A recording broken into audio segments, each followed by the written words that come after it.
Hey, good morning everybody. I'm the Pond Professor here. I am back at Cantigny Gardens. We are hoping that this is the area where everybody focuses their attention on. Glacial boulders, they got deposited here, northern Illinois, 15,000 years ago when the last glaciation period came through. I cannot wait to follow the progress of this pond as it continues to mature.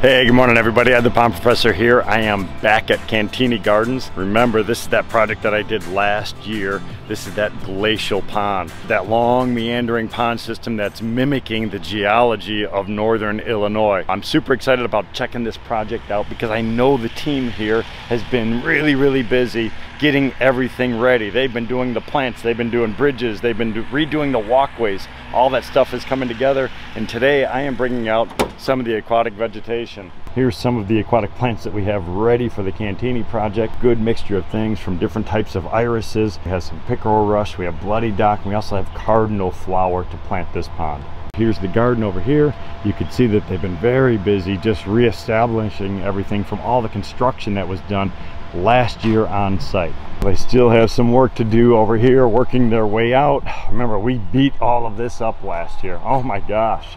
Check this out. They have been very busy. What they have here, which is awesome, is they have a huge set of greenhouses way over here on the other side of the property, so they can come in and they can grow all their own vegetation right here on site. Wow, look at this patio that they've done over here. All that beautiful natural stone looks incredible. Oh my gosh, they have fish.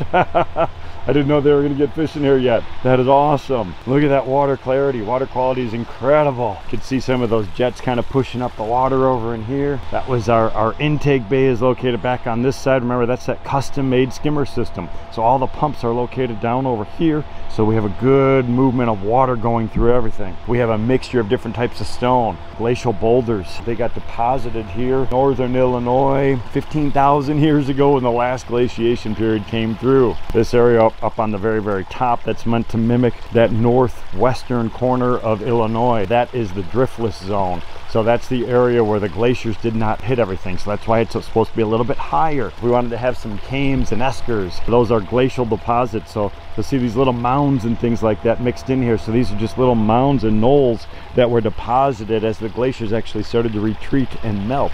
Really cool stuff. And oh my gosh, check this out. This is that reclaimed bridge that CK was telling me about. This was moved from another part of the property and they had it all remilled to expose that beautiful grain.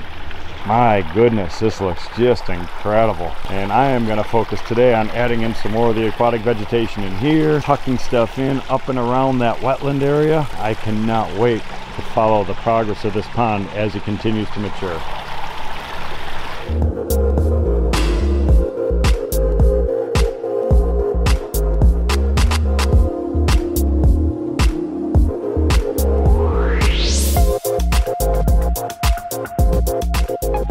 Getting ready to get some of the aquatic plants in. I just started staging them. Got some staged here, and then I have some up here by the wetland. Remember, that wetland is my main focus because I'm trying to get that upflow biological action. So I have some pickerel rush, which I'm a big fan of. Really cool native plant. So I'm thinking those can go a little bit deeper. So I might start with a little bit down here, tucked in between these boulders, just to add a little bit of interest here. A lot of hard surfaces. So you have this incredible flagstone patio area, this walkway transitions down into these large boulders. We have some pockets of vegetation that they've already installed, but I want to start to hide some of this stuff. So it looks very rocky right now. I want to try to get some of that vegetation tucked in between these boulders just to get a little bit of greenery right over in this section to transition right over here by the bridge. So we have bridge, we got boulders, we got gravel, we got flagstone. So now we need some stuff to soften all this stuff up. Start with a little pocket over in here of that pickerel. Then I'm going to pick it back up over on this side, wrapping this way. So it's just going to be on these opposite corners. Some of these deeper zones over in here, that's going to get the water lilies, which I currently don't have yet. The irises, I'm staging all those. And I also have some sedge up here as well. Thought process with these guys are to create a series of different groupings. And this is a world-renowned garden. So what they have is you have masses of similar species. So you have different heights, you have different leaf colors, different textures. You will put in some unique things every once in a while, but for the most part you have large masses of different vegetation. So it goes from the high stuff, you got your trees over here in the background, transition down into some lower growing shrubs. These will eventually fill in and just have a huge massive mound in here. Then from there it's going to transition down to some different types of herbaceous material. So that's going to transition between the big stuff and the water itself. So now what I want to do is come in with some of this material and kind of fill in some of these little backwater coves. The backwater areas typically are going to have slower moving water in nature. So that's the area that's going to be more conducive to aquatic vegetation to grow. I'm going to position some of these different irises kind of over in here. I love the look of that log, so I want to keep a lot of that open. So I'm going to have some vegetation in here, and then I'll pick up in and around that big stump over here in the background. I also want to come in maybe with some of this lower growing sedge, tuck in right around these boulders over in here, so that'll really look nice in that foreground. I also have some variegated iris, so I have different species of Louisiana iris, and then I'm going to kind of punctuate it with some of that variegated stuff. So that's going to be my main focus up here for the next hour or so, and then I will transition down over here where I can start working on some of the stuff over in the pond itself.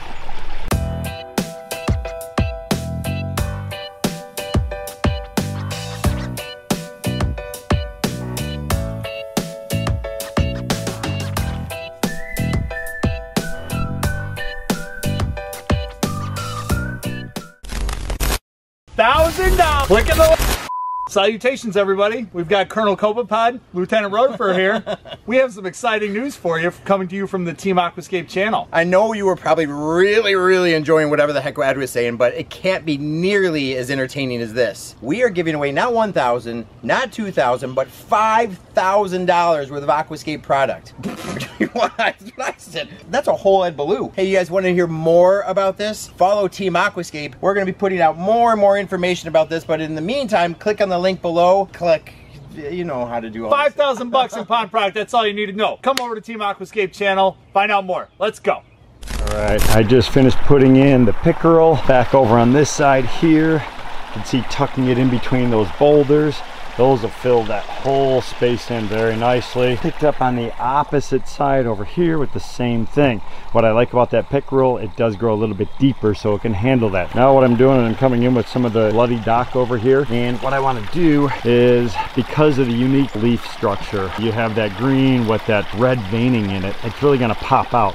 We have that mass, different sedges in the back. Then we have the corkscrew rush over here, one bunch of iris, but I want to get this bloody dock right over in here by the log, and then that little pocket right over in here as well. So everything's coming together. A few more plants to do, and then we have to wait for our water lilies till it gets a little bit warmer. So you see we have boulders, we have river rock, we have aquatic plants, and then we have this big log. So all these different surfaces are actually home to different species of things. Different fungi, different strains of bacteria, different even insects are going to be found in and around these different surfaces. So this is very important when you're establishing an ecosystem style pond. We want to have a lot of different surfaces. It actually increases the biodiversity of the ecosystem. The more animals that you have living in it, the more different species and different surfaces that you have for all these things to live on, the more stable the system actually becomes.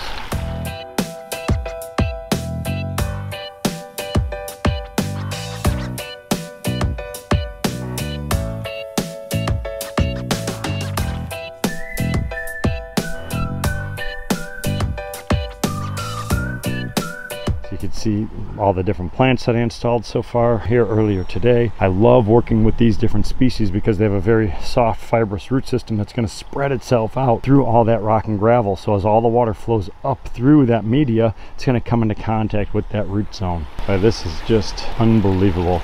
As I said earlier, this is going to continue to get better and better as all these different plants continue to mature. This actually is one large slab of stone. If you remember us setting that thing, giant, we pushed the limit of all the equipment we had here on site. That is a huge thick slab of limestone. We had it hand carved to make these different channels of water going through. Really, really cool piece.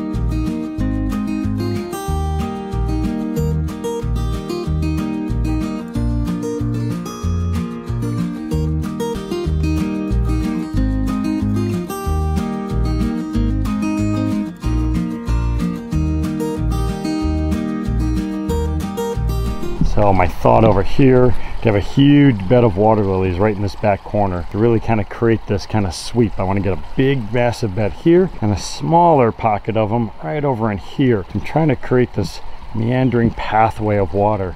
So those water lilies actually act as almost like dams. Like they will stop water flow. So it's going to push that surface water to weave in between everything. Again, that's the look that we're going for. This area, kind of a rocky outcropping. That's supposed to be pretty raw. I don't have a lot of aquatic plants there, as I want to really focus on that cluster of stone. And then all the way down here over at the end, that's where that custom made skimmer system is located. That is the intake bay. So you could actually kind of see that flow going in there. You could see all that debris coming in here. Look at all the fish. So all goldfish and koi and things like that, they love to play in those currents. And they go zipping out because they think I'm a predator. But all the food is going to end up here. So you could see all the detritus, all the little leaf debris, all that stuff building up down in the bottom.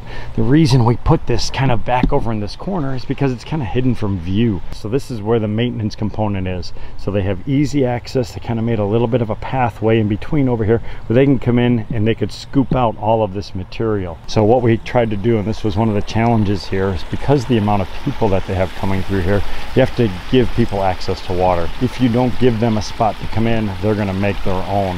So what we did was we strategically chose a couple different locations and we barricaded those. We built those things differently to allow for human interaction. Again, most people are going to want to flock to this area because the water's shallow, it's more inviting, you have fast moving water, it just kind of pulls you into it, versus coming over here where you have deeper water and things like that. We are hoping that this is the area where everybody focuses their attention on.